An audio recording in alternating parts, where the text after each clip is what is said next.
I know it's just a little late. I did want to come on tonight just to share a few things with you all as we are approaching our Secret Show, hosted by TARP, the Texas Arkansas Rockwell Club, under the auspice of the Urkel Club, which is the club that we belong to that does secret shows throughout the country. There are three major groups in the United States, and Urkel is one of those groups. So, without any further ado, I don't want to talk about, we were on the head, the cranial region of the Rockefeller, and that's what we're essentially dealing with as we go through the standard. We already talked about the general appearance. We talked about proper proportions. When we talked about proper proportions, I was very thorough, in my opinion, in going into the difference and the importance of the difference between the outer proportions of a dog and then the internal proportions. When we talk about outer proportions, of course, we're talking about the height primarily and the width or the length of the dog. And then when we talk about what is internal, we're talking about the different parts of the anatomy and the size as it relates to the dog as a whole. And then we went to talk about the head and the cranial region. We're going to take a short break from that. That is a long, extensive subject to cover. And so I want to cover it in a way that allows you to digest it better.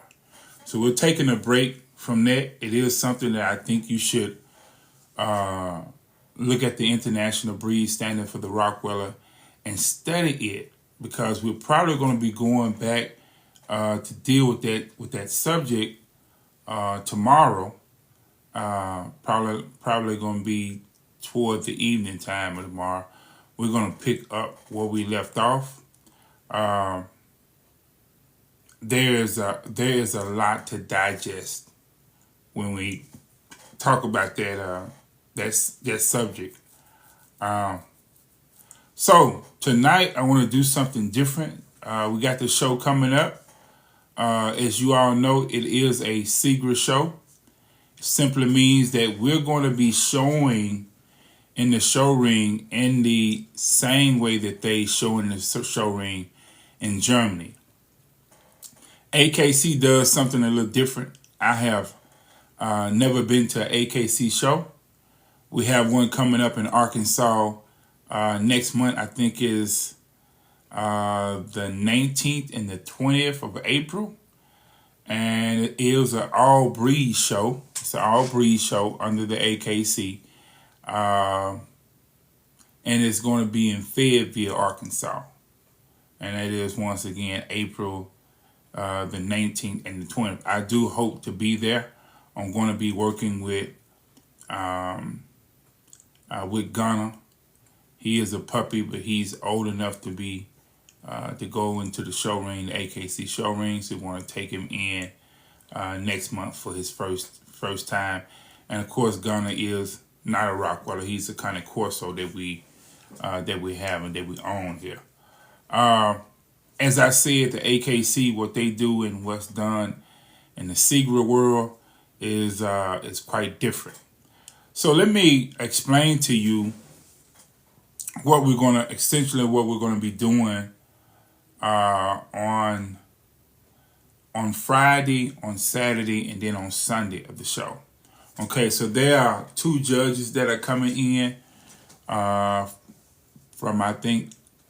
I want to say both of them, maybe one of them may be from Australia, other from Denmark, or is it both of them from Australia? I don't remember. But they're going to be coming in They're going to do the SEs or the standard evaluations on Friday. The temperament, that's the temperament test and all of that stuff where they shoot the gun and watch the dog's reaction and do all the measurements on it, get all the measurements documented. So that's going to happen on Friday. If I'm not mistaken, Friday they're going to do that, I think about 2 o'clock or something like that. Those are wanting to go up the ball knob to see that process. You're more than welcome to go. It is not a charge. It's not a charge at all.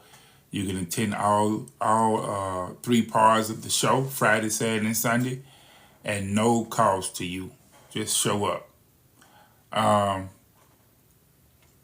So essentially what happens is people register their dog in a category consistent with a criteria, mainly age. You're going to come in on Saturday. You're going to get both Friday and Saturday. Those who handle the dog will go to the registration table, sign their paperwork, get their package. They're going to get a number. Each dog going into the ring will have a number. And like I said, there's several different categories. You got puppy, you got puppy, you got youth 1, you got youth 2, you have intermediate class, you have open class, which is the large class. I think I saw about 12 dogs in that class. That's going to be Saturday. 12 different dogs. So it's not a small class. Your working class, senior class,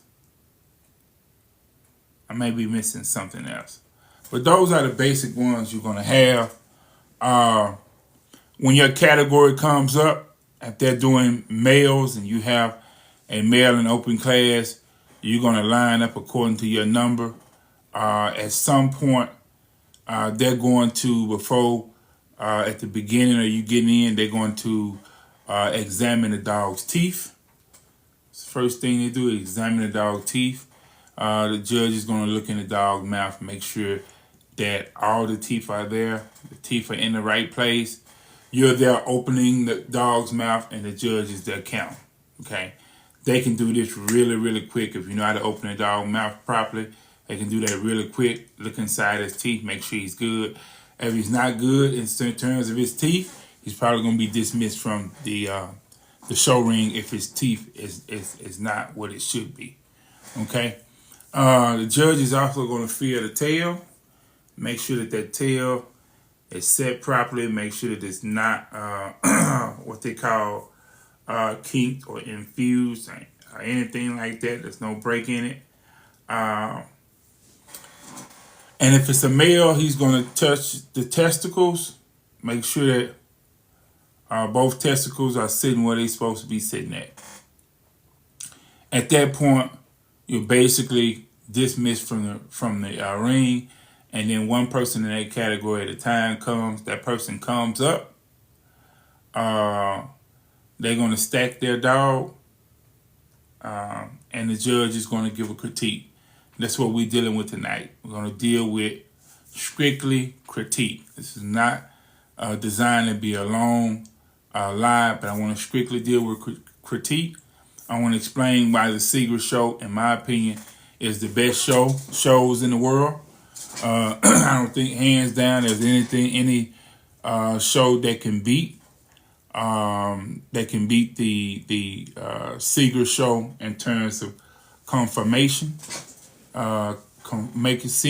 Confirmation simply means you're looking at the dog that's in front of you, and you're looking at the standard, what the standard is, and you are comparing this dog to the standard. Okay? In every area of the standard, either this dog is under, which is bad, right, ideal, or maybe the dog is a little bit overdone. We want the dog to be well balanced. We want the dog in the middle. We want the dog to be as closest to the standard as possible. Okay. Um, so the critique is important. It's very important, particularly at the end of the critique when dogs are being placed, first place, second place, third place, fourth place, rated. This dog is V1, V2, V3, V4. This dog is V. This dog is SG, or whatever the case is, whatever rating the dog get. This dog is DQ, which means disqualification, or whatever it is. Okay, so it's important that the judge is able to explain why he placed every dog. Why did dog number one get first place versus getting third place or second place or or so forth and so on. That's telling. So here are some of the details that the judge should cover when they're giving a critique to the dog. Age, sex. This dog is 20-month-old male. Comment on type, carriage, size, substance, bone, and proportion.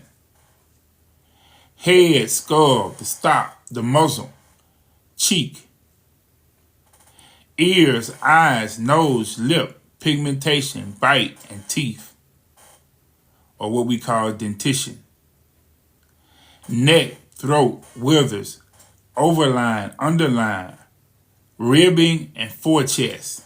Remember I talked about day before yesterday. I talked about that chicken breast and how that chicken breast sit out there and it comes out and then it falls in. Okay, so that's when we're talking about forechest. That's what we're talking about. Okay, forechest. I mentioned the forechest goes into the spring of ribs. Front and back quarters with angulation, forehand, pasterns, and feet. The dog's coat, color, and the markings on the dog. The tail, the length, substance, and setting, tail carriage, movement, and freestanding. Movement before, and after, side movement. And then temperament and character. The open critique. Although the judge's job is to judge a competition, it is of great importance that the judge shares their knowledge and understanding of the standard. Therefore, the open critique at the end of the class is relevant to the acceptance and understanding of the judgment. But most importantly, it is a means of education for those who take the time to listen. Very, very important. Very important. Those who know the standard, the breed standard, are those who have taken the time to listen to those who know and put their ear on that person and then to put their eyes on the dog that's in front of them that the judge is giving the critique on. Very, very, very important that you understand what your dog is or what the dog that you're handling, what they have for them and against them as they go into the ring. Here's an example of a written critique. Male, 20 months, medium to large size with correct bone and substance. Excellent height to length proportion. Masculine head, remember he's a male, so masculine head, broad skull, deep stop, and strong muzzle, lacking a little feel under the eye. Okay, correct ear set, but turning out a little at the tip. So what it means when it said turning out, that means if he has a correct ear set, that those ears are coming out and then they're falling, right? Now, when he said the tip is turning, at the end, when you get to the end of the ear, there's a little, almost like a little fold, a little turning over at the tip. That's what he's saying. Which that can be better if it wasn't there, if it just laid all the way down like it's supposed to. And I'm saying it, and I'm glad they mentioned that because there are no perfect dogs. We're trying to get to the ideal standard. There are no perfect dogs. You bring any dog before a judge, that judge can pick out something on that dog that is not ideal to the standard. Okay, so there is no perfect dog, but there is a quote-unquote perfect standard. And we're trying to match the dog up to the standard.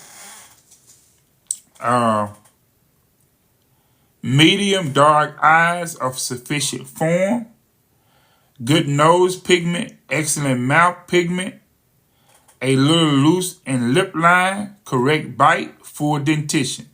And let me explain all of that. And I could have explained line for line, but there are certain things I want to touch on. Okay, so when he's saying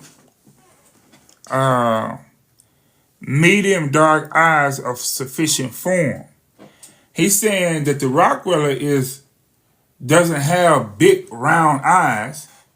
It's a dark eye. It's an almond shape. Okay, it's a dark eye, dark brown eye. It's an almond shape. So when he says medium dark eye of sufficient form, what he's saying is, let me get the chart. Give me 1 second.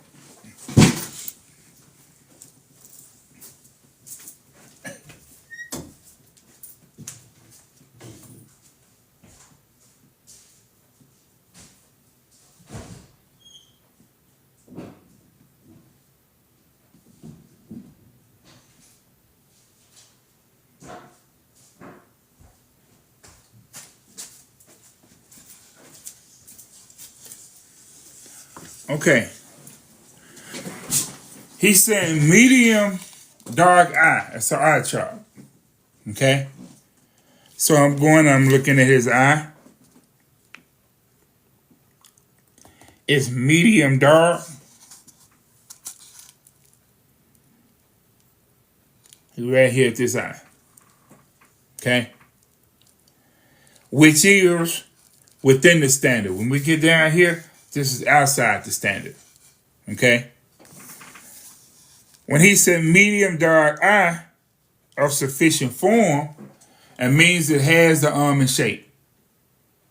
So the eye itself, if he's talking about the eye, he's telling you in this critique that the eye is what the standard says should be in terms of the color, and is what the standard says should be in terms of the size, or the size and the shape.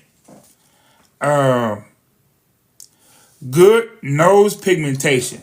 Remember that nose is what? Always black on the Rottweiler. So he's talking about nose pigmentation. He's talking about color. Sometimes a dog will have what is called a Rottweiler will have what is called a snow nose or butterfly nose. And that means there's a lighter shade of black in the center of that nose. Okay? Excuse me. It's not always there on every dog. It should not be there, but it's there and it is passing. Okay, it does not violate the standard. Even though it's less desirable, it does not violate the standard. Medium dark eye of sufficient form, good nose pigment, excellent mouth pigment. So when we look in the Rottweiler mouth, we're talking about mouth pigment, should be black. The gums, the lip line, all that should be black. Okay? As black as dark as possible. A little loose in the lip line. What does that mean? This is the lip line. All right? That's supposed to be tight. I'm supposed to be loose on the Rockefeller like the Massive. I'm supposed to be hanging over and all of that. It's supposed to be tight. Clean across there. Not all loose. So a little loose in the lip line, that's showing something that could be corrected on the dog. Okay? So when you breed, I want to breed to a female that has a tighter lip line because what? I want the puppy's lip line to be tighter when I do this breeding. Correct bite. Correct bite means what is a bite? You got an overbite, you got an underbite, you got a level bite. The teeth levels with itself. Then you got what is called a scissor bite. So when it says correct bite, it's saying that this dog has the scissor bite. Now watch this. Full dentition. All right, I'm going to say it again. This is the correct bite. Listen to the language. Correct bite. Sometimes they'll say scissor bite. Sometimes they say correct bite. Now watch this. Full dentition. They're not the same. You can have full dentition and not necessarily have a correct bite. Let me explain to you what I mean. There's supposed to be 42 teeth in that dog mouth when it's developed. Okay? 42, there's 20 at the bottom, 22 at the top. Maybe it's the other way around. It's slipping my mind, but it's 42 teeth. So full dentition means all of the teeth is there. It's not missing anything. Not missing a P1, P2, not missing a molder at the back. It's not missing anything. Full dentition, only means all of the teeth is there. When they say correct bite, that means all of the teeth are in the correct position that they should be in. So you can have full dentition and not a correct bite. You can have a correct bite, meaning the teeth are in the right position, but sometimes you might not have full dentition. So you can have one without the other. Okay? In this case, this dog that they're showing on the page has all of that. Excellent neck, withers, and overline, or the back of the dog. Correct ribbing. Forechest has good keel, but has to develop more in width. Excellent, well-balanced angulation, well-muscled, correct forehand and pasturing, a little flat in the feet. Okay, what does all that mean? When say excellent neck, withers, and overline, or the back of the dog, correct ribbing, forechest. Remember, bro, talking about that forechest again. Has good keel. That means that it's measured. That forechest is measured in 3 dimensions, and all of the 3 dimensions are there. Now it's saying forechest has good keel, but has to develop more in width. So it needs to width, depth. So when we're looking at the depth should go all the way to the what? To the elbow of the dog. So extend to the elbow. So it needs, in this case, he's saying it needs more width. Which means what? So as that forechest comes out, it sits up like that. It ain't all. That forechest comes up and out, and then you got width and you got depth. 3 different dimensions. Excellent, well-balanced angulation, well-muscled. Talking about the angulations of the dog correct forehand and passion, which makes you like to, a little flat in feet, meaning that their feet should sit up. Shouldn't be flat like that. It should sit up. Pads should be strong. Okay?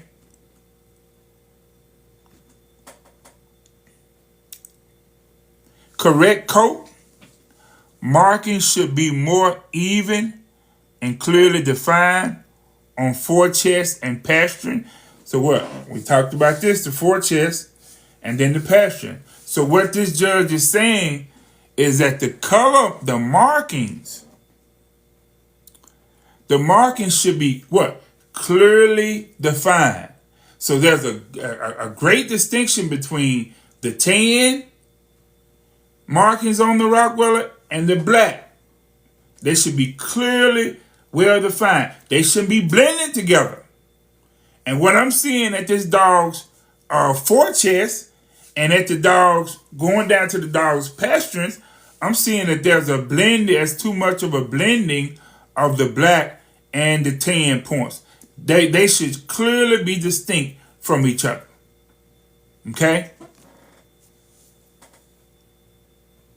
Natural tail, meaning the tail, when it's a natural tail, the tail has not been cut. It's not kinked. It's a natural tail. It hasn't been broken. Natural tail, but carried over back when moving.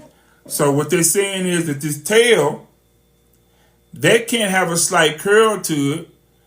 When this dog is in movement in a trot, he carries his tail too far over the back. That's what the judge is saying. In movement, excellent carriage, reach, and drive with strong willingness to move. Clean going, a little loose coming, attentive and balanced character. So when it said, he said clean going, a little loose coming. What is he talking about when he said going? When he said going, you're going away from him. You're moving. So if you're moving and you're going, he's looking at the back of the dog. Coming, he's looking at the front of the dog. So understand what this language is say. It say clean going. So when he go in his rear end, his rear angulation and movement, all of this stuff is good at the back. But remember, the dog is broke up into different parts. You got a front end assembly and you got a back end assembly. Or you got what is called the fronts and the rears. You can have a front with no issue but have a rear that have issue, or vice versa. So in this case, he's saying that this dog is clean going. When I look at him from the back and he's moving away from me and I'm looking at his back, everything looks good. Now, when he's coming toward me, he said that the dog is a little loose. See what I'm saying? I may be exaggerating a little bit, but you want to see that's what you want to see. You don't want to see a loose, kind of like a sloppy looseness. No, you want to see all definition. All definition. Reach. The drive of the dog, all of that is mentioned. Then attentive and balanced character. Now he's talking about the temperament. Or sometimes he may say, you might hear the judge say, full temperament. Well, how do we know what full temperament is? Well, we go right back to the breed standard and read what the temperament is of the dog. Give me 1 second. The judge said full temperament. We go read what the temperament is. Temperament and behavior. The Rottweiler is a good-natured, plastic, and basic disposition, very devoted, obedient, biddable, and eager to work. His appearance is natural and rustic.